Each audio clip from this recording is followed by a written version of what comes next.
All right, so we're going to talk about influence hacks that will help 10x your conversion. Funny enough, Neil sent me a text the other day. I was finishing up my last year of this entrepreneur's master's program. And then Neil was like, this stuff doesn't help with your business. Go do this. And I don't disagree, right? But there's some good stuff in here. Neil, we're going to play a little game here. Are you ready? Before that, did you end up hiring the 2 people? We're in process for that right now. We're in process for that. Okay, ready for the game. All right, let's All do right, this. here's the game.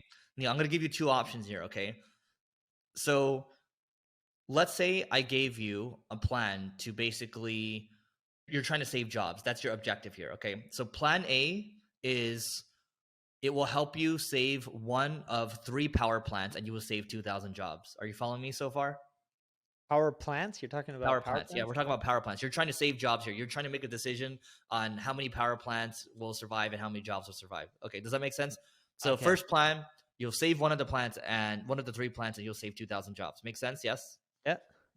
Second plan is plan B has a 1/3 probability of saving all 3 plants and all 6,000 jobs, but has a 2/3 probability of saving no plants and no jobs. So you have 1/3 plant, so 30% chance of saving all jobs. What would you pick? I would pick number A. A is a guarantee. Okay. So now, okay, we just did that one. Okay.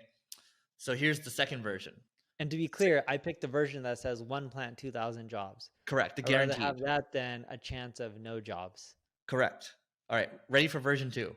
Yeah. Okay. So version 2, the plan will result in the loss of 2 of the 3 plants and 4,000 jobs. Are you following me? The plan will result in the loss of 2 How of the many? 3 plants and 4,000 jobs. well, that's the same thing. So I'll still be left with 2,000 jobs, no? Okay, so that's the first option. Now let me give you option B. This plan has a 2/3 probability of resulting in the loss of all 3 plants and all 6,000 jobs, and has a 1/3 probability of losing no plants and no jobs. Which one would you This pick? is the same thing as what you told me earlier. So you're just- which one would you pick? It's A because it's the same thing. You're just saying Correct. Now, I'm going to share my screen with you, okay? So this is known as gain framing and loss framing, okay?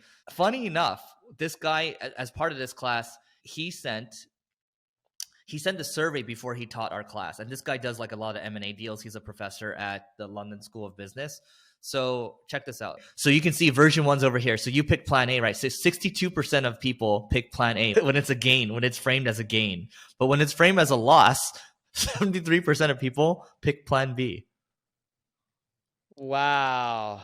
Yeah. And so a certain amount of people got this It's one. just the wording has phrased. It's changed. Correct. So let me read it for everyone who can't see it. Plan A in version 1 is the plan will save one of the 3 power plants. We're just going to call them power plants and 2,000 jobs. Okay. That's 62% of people will pick that.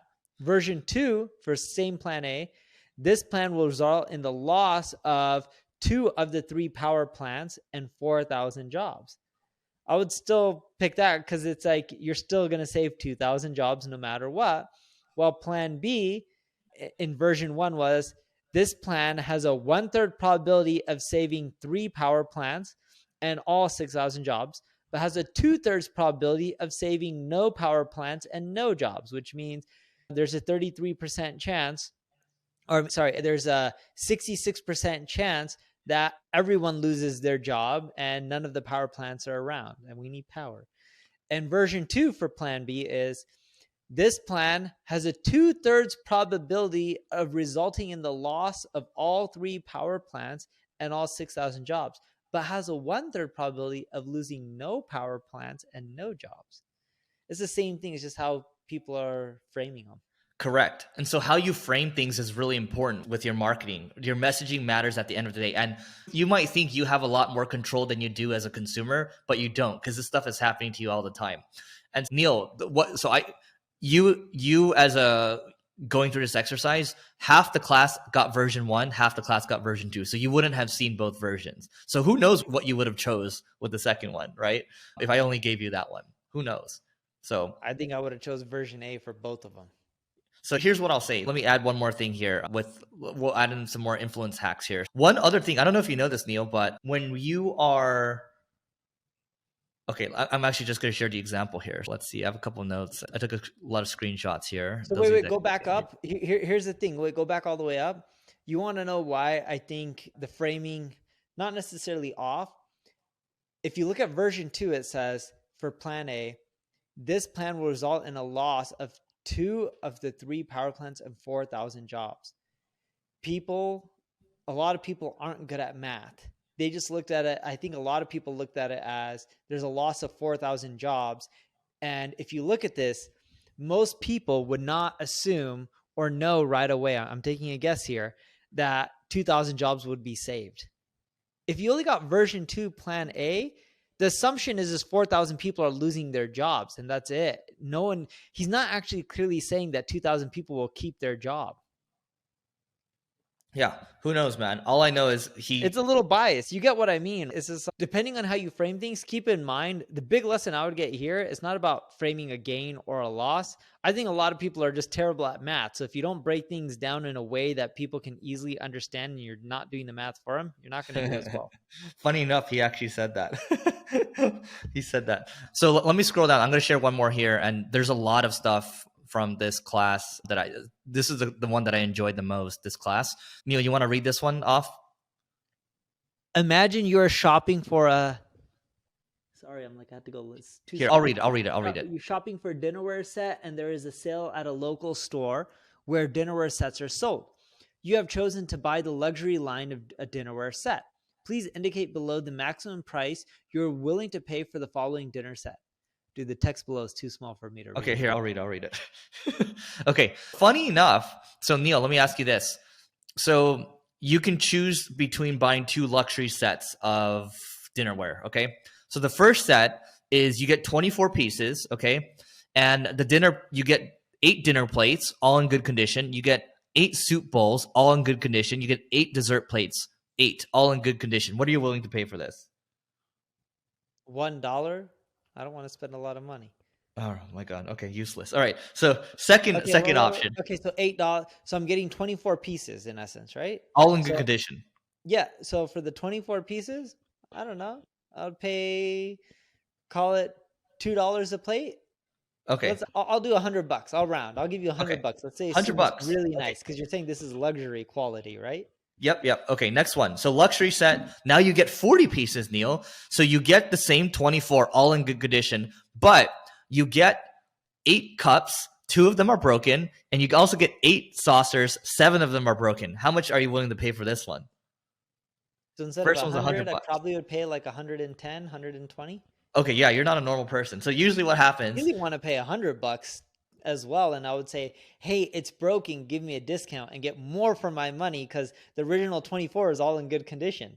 Ideally, I would try to convince the seller to give me a discount, and the reason being is I'm like, hey, the set's messed up, I can't use it all. And I don't really have 8 people coming to my house all the time. I have no more than 6, and I'll try to get that thing for $50 and get half off. Okay, not everyone's a Neil Patel negotiator. Okay, let me read this line over here, and I know we can get to the key takeaway here. When making an argument, the strength of that argument is only as strong as your weakest link. So again, I want to give credit to this guy, Nero Sivanathan, I believe is his name. So again, what about credit for me? I'm the one who got the best deal. I got half off. And I got more. You got the deal, dude. Okay, first of all, so let's go back to this. When making an argument, the strength of the argument is only as strong as your weakest link. So if I tell you all these amazing things about this house that you're going to buy in Beverly Hills, but then there's 3 other things that stick out. Oh, by the way, there's like someone that comes in and takes a crap on the floor like every Friday. It's you didn't need to add that part, right? So the point is, you want to only add in the strong pieces of evidence to strengthen your argument, and all the other stuff you can just leave it out. Yeah, I get it. Because anytime you're talking about bad things, people give massive discounts. In essence, what you want to do is just talk about the good things. And if there's other things like broken plates or broken cups, but some cups are good, instead, you'd be like, oh, you're also getting these 6 cups for free. You're getting these 5X for free. You still charge for the 24 pieces that are in pristine condition. You just throw in the other stuff for free. You want the flip side here? So here's the flip side. So what we're saying here is quality of argument trumps quantity of arguments, okay? That's a note that I put here. So you don't want to dilute away from your strongest arguments. Focus on the key few. Now, if you need to call out the negative points, dilute it with a lot of negative points. So Neil, let's say I'm selling you Cialis, right? If I'm selling you Cialis, if I'm running an ad, at the very end of the ad, it's like side effects might include heart attack, stroke, but it's like 30 And they different say things. it so fast on these Yeah. pharmaceutical commercials where you can't even hear all the side effects. Yeah. They're like, side effects may include, they give you like the 3 or 4 biggest ones, and then on the screen is a list of another Yep. like 50. At Yep. that point, you're just like, whatever. What is the pro that Yep. that this drug does, and does it solve the problem? Now, if I sold you and I said side effects include heart attack and stroke, what would you say? Like, no, thank you. That is the value of this event. It was a great event, and use these influence hacks. Check out Whoa, what. two things. And congrats to Eric. He got a certification from MIT for completing the course. So congrats, Eric. I know you spent many years to get that degree. And the last part is make sure you rate, review this podcast. We need more 5-star ratings. It works. It's great. We love it. And it helps us get more traffic and listeners. And we appreciate everything that you guys are doing for us. And hopefully we can keep giving you guys more and more back, more great knowledge, more great education that helps your businesses and your marketing grow. And the more 5-star ratings we get, the more dopamine hits we get. And that makes us want to continue to do these. So thank you. We'll see you later.